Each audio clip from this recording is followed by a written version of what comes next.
Salam dostlar. Bu videomuzda sizə qızılın növbəti hərəkət edə biləcəyi istiqamətlər barəsində danışmaq istəyirəm. Xatırlayırsınızsa, bir neçə video bundan qabaq qızıl 3023 dollar səviyyəsində olanda orada bir negativ uyğunsuzluğun olduğunu bildirmişdik.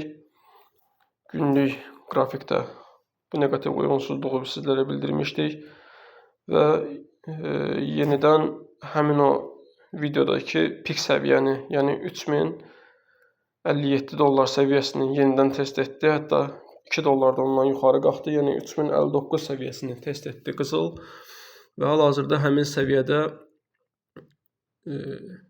bir dirənclə üzləşib və gördüyünüz kimi yenidən 3059-dan 3057-yə, yəni köhnə pik səviyyənin həddinə geriləyib və burada negativ uyğunsuzluq davam edir.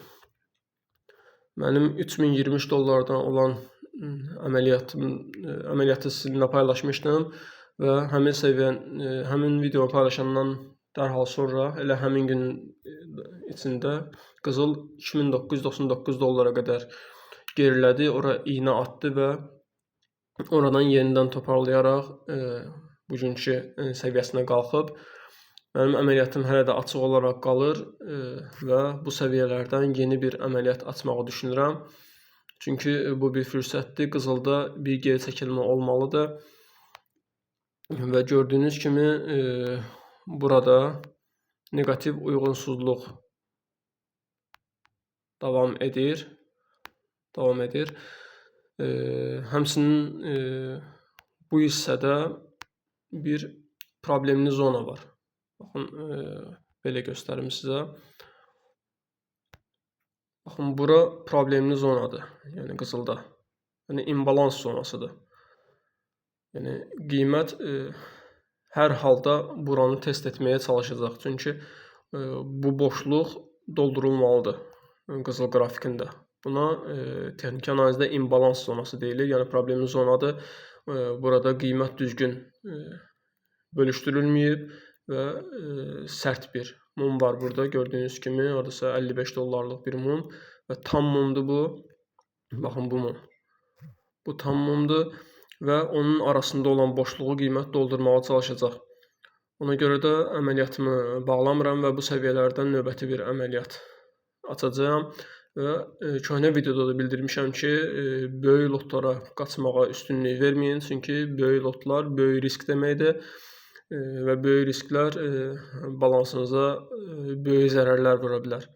Ona görə də kiçik lotlara hər kəs öz